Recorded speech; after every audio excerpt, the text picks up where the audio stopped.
This is how I found my friend Jacques right after the storm, perched as usual by his front window overlooking the French Quarter. As I suspected, he didn't need or want any assistance. And I never left in a storm.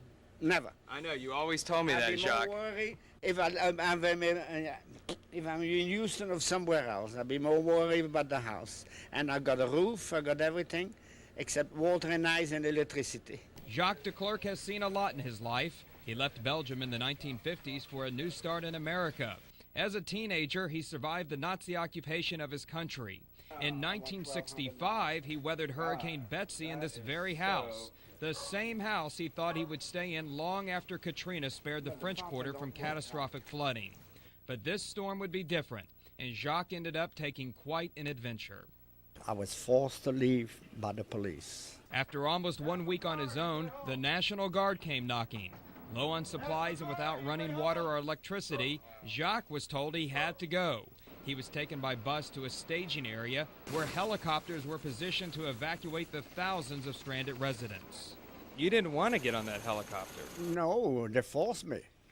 They forced me to go on that helicopter, and I went up there, and it was monstrous. It was awful.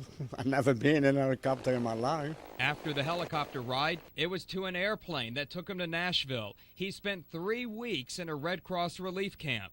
Eventually, a friend brought him to Washington, D.C., where he spent the next 6 weeks until being able to return to New Orleans.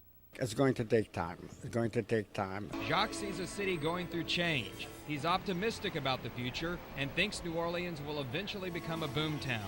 For now, he's just glad to be back home with his neighbors. For him, life is back to normal. His grocery store is open down the street, and he goes to the occasional block party. Everybody who came back are nicer of before. They all kiss one the other, and they're all glad to be back. Okay, take care and of that was yourself. wonderful. Okay, bye-bye. I'll talk to you later. Be careful, don't fall. Yeah, don't choose to Huh? those glasses here. I know.